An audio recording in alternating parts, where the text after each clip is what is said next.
오늘 우리에게 주시는 하나님의 말씀은 누가복음 18장과 19장 두 장의 말씀입니다. 누가복음은 신약성경 126페이지에 있습니다.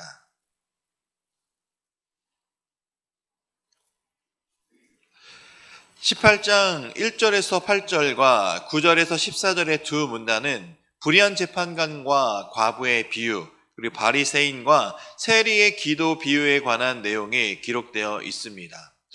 이 두 문단은 공통적으로 예수님께서 기도에 관해 교훈하시는 비유로 각각 낭망하지 않는 기도의 자세와 겸손한 기도의 자세를 가르쳐주고 계십니다. 그러나 1절에서 8절은 기도에 관한 교훈이지만 8절에 인자가 올 때라는 말씀에 비추어 볼 때 인자의 날, 곧 예수님의 재림의 때와 관련하여 또한 교훈을 주고 있는 17장 20절에서 27절의 문단과 밀접한 연관하에 주어지고 있다는 것을 우리는 알 수가 있습니다. 15절부터 17절의 문단은 어린아이를 통하여 겸손이란 것을 알려주심으로써 앞문단인 9절에서 14절과 이어지고 있는 이야기임을 알 수가 있습니다. 즉 기도에 있어서 겸손한 자세의 중요성을 가르친 앞문단에 이어서 15절에서 17절의 문단에서는 어린아이와 하나님의 나라의 관계를 알려주시는 것을 통해 하나님의 나라는 어린아이와 같이 겸손한 자들만이 들어갈 수 있는 곳임을 주님께서는 가르쳐주고 있는 것입니다.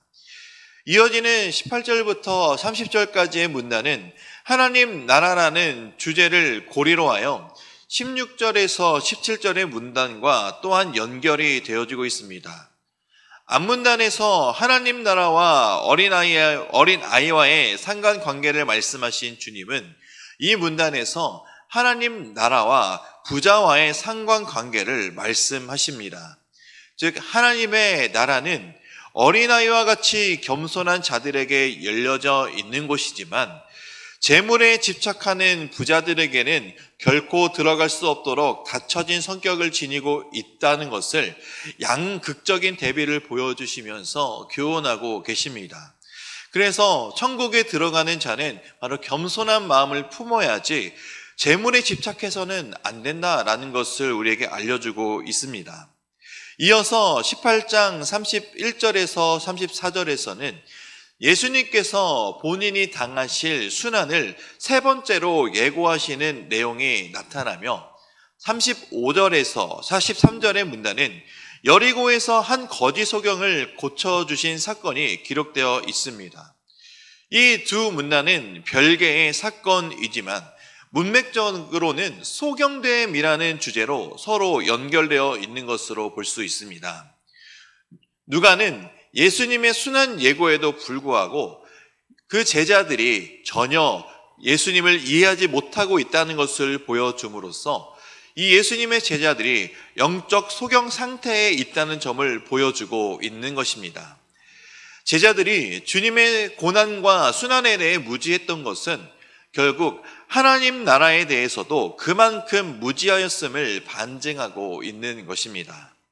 따라서 예수님께서 소경의 눈을 뜨게 하신 것은 장차 지금 현재 영적 소경된 제자들의 눈도 뜨게 해주실 것임을 예표하고 있는 사건으로 볼 수 있는 것입니다. 19장입니다.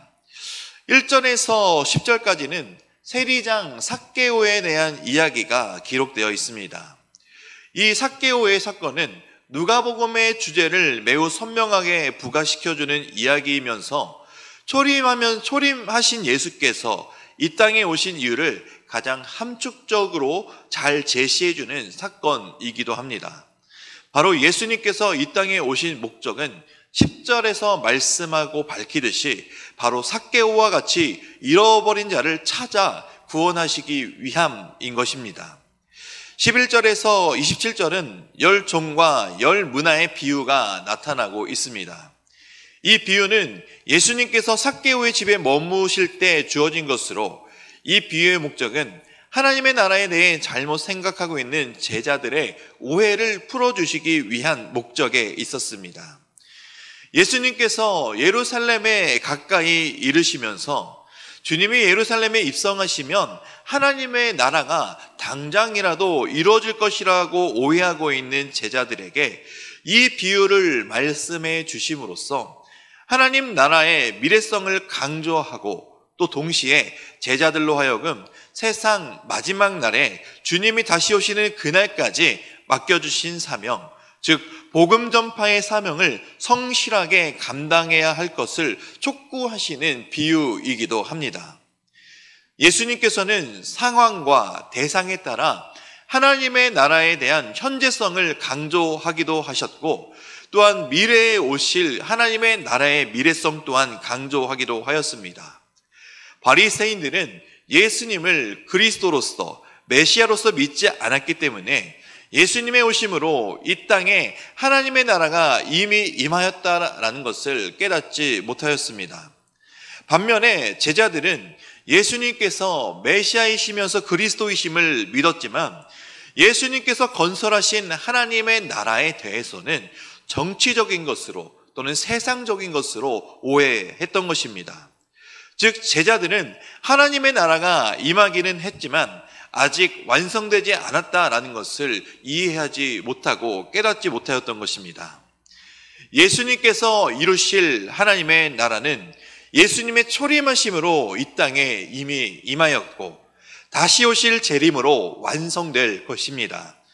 이처럼 하나님의 나라에 대한 예수님의 가르침은 이미와 아직 사이에서 긴장관계가 형성되어 있으며 이런 텐션 속에서 예수님을 주로 또는 그리스도로 믿는 제자들은 어떻게 살아야 하는가를 교훈해 주시는데 주안점을 두고 계신 것으로 우리는 볼 수가 있습니다.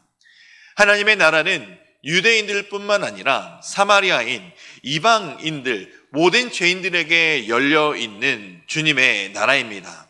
이러한 하나님의 나라는 세리와 같은 죄인들도 언제든지 예수 그리스도를 믿음으로 죄로부터 회개하고 주님을 영접하면 들어오게 될 수 있는 나라입니다. 또한 하나님의 나라는 어린아이와 같이 겸손한 자들에게는 열려 있지만 재물에, 즉 세상 것에 집착하거나 세상 것에만 관심을 둔 자들에게는 닫혀 있는 그런 진리가 있는 나라입니다. 이 시대를 살아가는 우리 그리스도인들은 이미 임한 하나님의 나라를 현재적으로 누리고 맛보며 살아가는 동시에 다시 오실 주님을 기대하고 기도하며 기다림으로 그 나라의 완성을 갈망하며 고대하며 살아가야 합니다. 바로 주님은 다시 오실 주님이시기 때문입니다.